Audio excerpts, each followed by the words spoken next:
first up, without further ado, I'd like to introduce the chair of our Scientific Nutrition Advisory Council, Dr. Tom Brenna. He is the professor of pediatrics and chemistry at the Dell Medical School and College of Natural Sciences at the University of Texas at Austin. And we are going to give him the clicker. Okay. Thank you.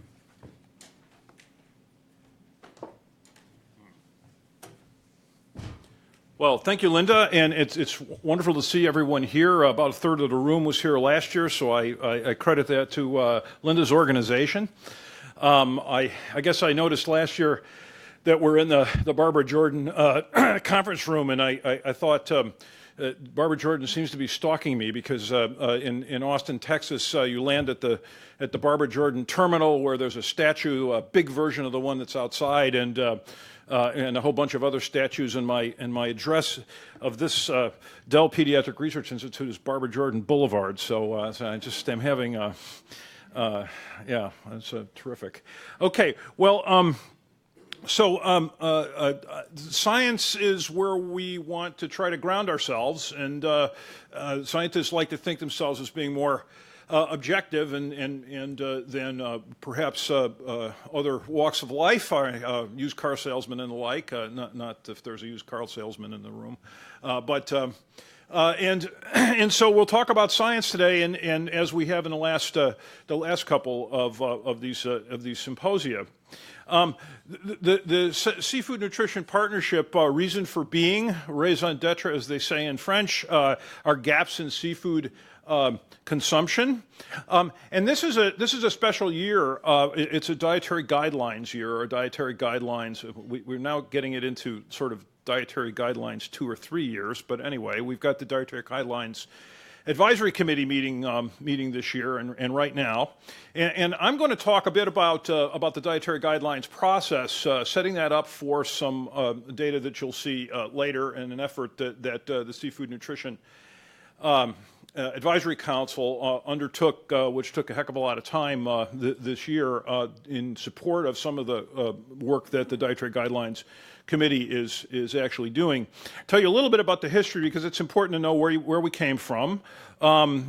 We've got traditional topics that are going to be addressed in the Dietary Guidelines this year, but also new in 2020 are a few other things. The birth to 24 months is now a part of Dietary Guidelines. And the questions are available in advance, and that has not happened before in any dietary guidelines, to my knowledge, certainly not in recent memory.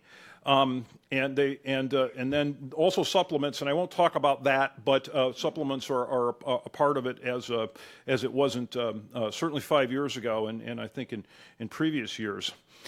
It takes people a while to get their head around, the people outside the Beltway to get their heads around Washington abbreviations, and so glossaries are always useful. DGAC is not equal to DGA. So there's a Dietary Guidelines Advisory Committee, which is a scientific advisory committee with 20 nutrition scientists. All are from universities or medical schools or schools of public health. There's none from industry. I don't believe there's any that are from government at the moment, though I think there are some with experience in government. And their charge is to evaluate recent evidence available to update existing guidelines. And then they produce a report for input to DGA. So DGAC, Advisory Committee, Dietary Guidelines for Americans is DGA. And that's the final U.S. government policy document that includes input from DGAC, and then also public comments, including industry, political input, and the like. So sort of taking into account all, as we say these days, stakeholders. There's been 40 years of the Dietary Guidelines, and I did, when I was on the committee 5 years ago, I did a little bit of a survey for each time I was in the presence of a former member. I asked them what things were like in their years, and I got the impression that no 2 years were the same. They were all different, which is a very interesting point because there was an effort in the last few years to evaluate the procedures for DGAC, and I don't think there ever was the procedures. I think there's been a different procedure almost every time. In 1980, when it was first established, it was, I understand, was a handful of people inside the government who sat around a table and thought about what they ought to say, and it's just sort of evolved from there. And ultimately, the Dietary Guidelines become national food policy, and so that has lots of implications.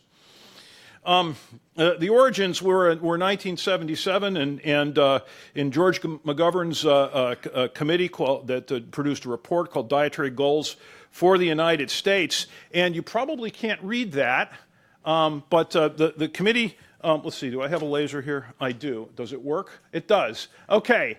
So down here are the members of the committee. I have a quiz for you. There's actually a person in the Congress who was on that list, who was there in the mid-1970s. If you can read it, you might be able to pick it out, but you might be able to guess. Leahy, yes, that's it. You can send the prize over there. Okay, very good. All right, so they emphasized things like that we talked about today: eat a variety of foods, maintain ideal weight. They were a little bit less delicate about their thoughts. It's like, I like this one: if you're too fat, your chances of developing some chronic disease orders are increased. I'm sorry, I was just reminded of this UK billboard for a gym. When I read that. So, okay, that's as edgy as I'm going to get. Okay. All right. The scope of DGAC, that is the scope of the advisory committee, is to make food-based recommendations to meet nutrient needs or for nutrient recommendations. The DGAC, contrary to much popular belief, doesn't revise the requirements for any nutrients. It doesn't revise them. That's the business of the National Academy of Medicine, formerly the IOM.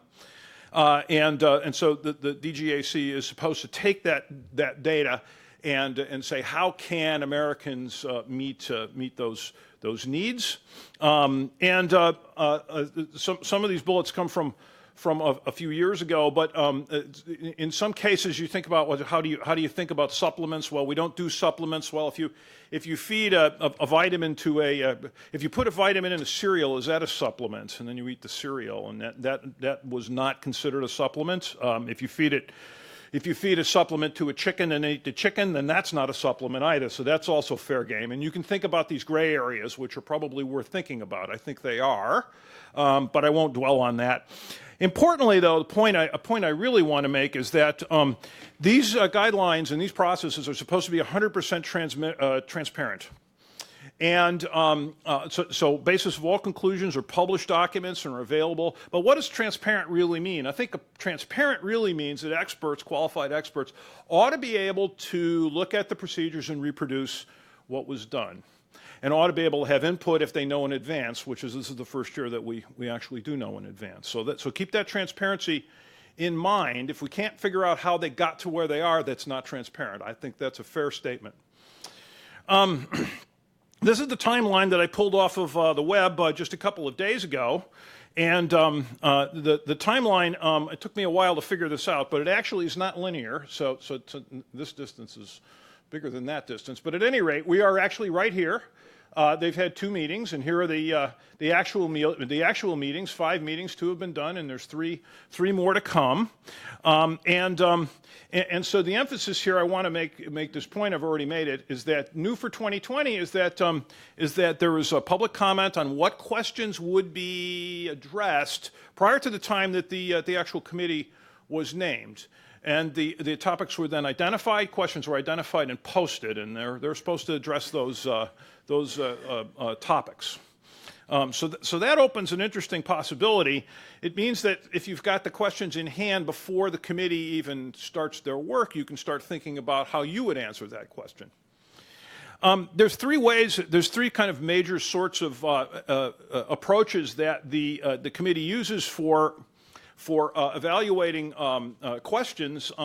and they're given here. Again, this came from the website. There's data analysis at the top, food pattern modeling in the middle, and then NESR systematic reviews. Now, NESR is National Evidence Systematic Reviews. So NESR, National Evidence Systematic Reviews from the Department of Redundancy Department. So that's formerly known as the National Evidence Library, which I think they should have kept that name, but at any rate.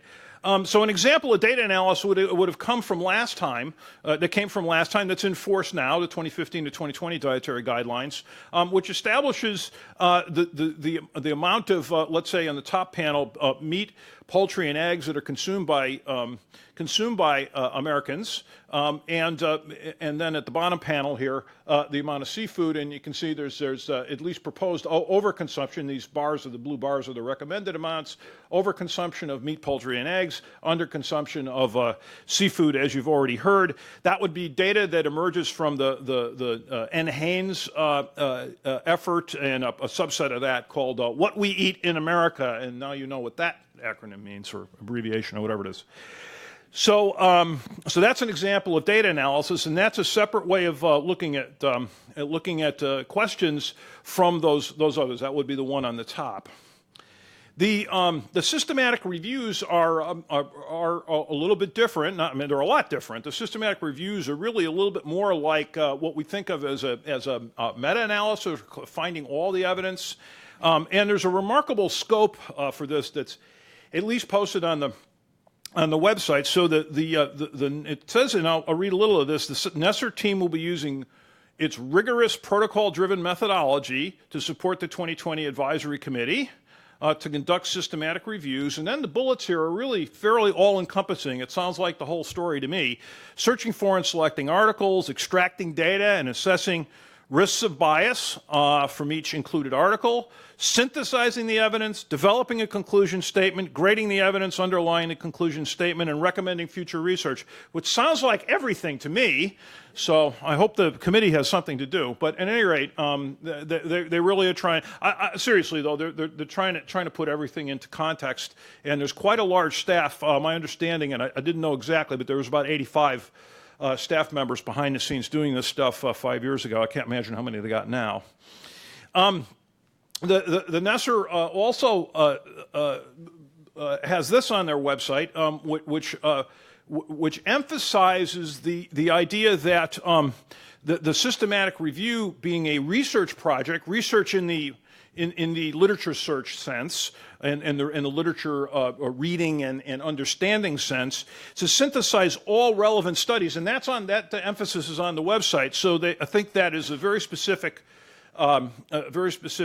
point that all evidence, and not just a few studies here and there, or the ones that support a certain point of view, will be considered. Now, the NEL comes up with this is NEL, National Evidence Library. It'll now be NESR, comes up with with an evidence table that's submitted to the committee, and the evidence table looks like this. And I know you can't read that, so but it's there for the kind of the gestalt of it. All right, so there's 5 columns, 1, 2, 3, 4, 5. Yes. And this is an entire paper. This row is an entire paper. This row is an entire paper. So, they extract information out of each paper and summarize it like this. That includes these 5 categories. So that'll be identifying the study and doing what's called a risk of bias, and you hear a little bit more about that later.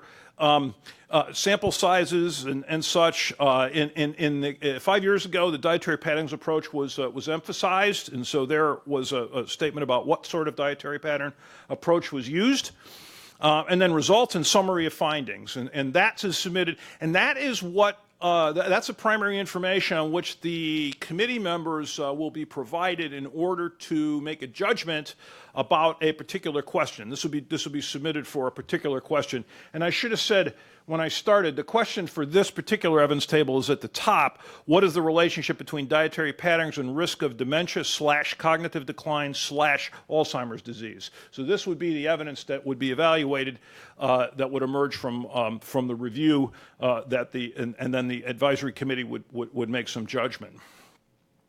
A couple of more points that'll be relevant for the upcoming presentations. Dietary patterns is a technical term describing methodology, and not emphasize that as much in what's coming up. But I do want to emphasize this. Seafood is not just omega-3, and we tend to say omega-3, omega-3, omega-3, and omega-3 has brought a lot of us to seafood, but seafood is not just omega-3, and we all recognize this.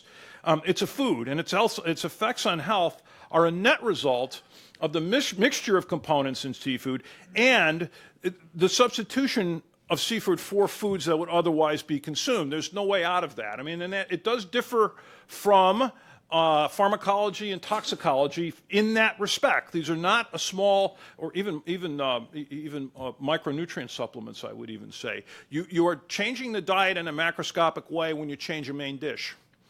And those things come into the equation and are part of the story. Okay, so DGAC 2020 questions. A headline from the Anchorage Daily News that seafood will get more attention in development of new U.S. dietary guidelines. There are 3 questions that are still on the website that are in progress by the advisory committee. What is the relationship between seafood consumption during pregnancy and lactation and neurocognitive development of the infant? What's the relationship between seafood consumption during childhood and adolescence, up to 18 years of age, and neurocognitive development? And what's the relationship between seafood consumption during childhood and adolescence and risk of cardiovascular disease? So those were posted again before the committee was named, and I can tell you 5 years ago it took the first 6 months of the committee's effort to identify the questions that it would address. How am I doing on time? 4 minutes, good. We currently now, just a few more slides and I'm done. We currently now, from the last, really the last 2 dietary guidelines, but certainly the last one, our current U.S. seafood consumption guidelines say to eat seafood twice a week, and I won't go through all that. Here is the seafood advice. Consume for general population, that's everybody, not folks necessarily with heart disease or any other condition, but general population for good health. Consume about 8 ounces per week of a variety of seafood, which provide an average consumption of 250 milligrams per day of EPA DHA. That always works its way in, but again, always think seafood is seafood. It's not just something that delivers EPA and DHA. And then also that eating patterns that include seafood, and that's because of the dietary patterns process of last time, are associated with reduced risk of cardiovascular disease and reduced risk of obesity. And there is recommendations also for women who are pregnant or breastfeeding to consume at least 8 and up to 12 ounces of a variety of seafood per week from choices that are lower in mercury. That's most of my presentation. Here is today's agenda. We're going to talk a little bit more about, quite a bit more, and I think of really important some material coming up on seafood consumption and neurocognitive development in preterm birth that'll involve systematic reviews. We're going to address U.S. seafood supply and demand, and then what I like to call seafood in practice, which is lunch. And then I think some really interesting stuff. The afternoon is always really interesting, particularly for me, because I hang around with these sciencey guys all the time, the same crowd. But then we always bring in people who tell us something new about that's really not a part of our daily discussions about whether it's sustainability or how you talk to folks about seafood, how you get kids. In this case, it'll be how you get kids to eat seafood. So, and so I invite you to stay all the way through the day out to our summary and our nice little reception at the end. So thank you very much.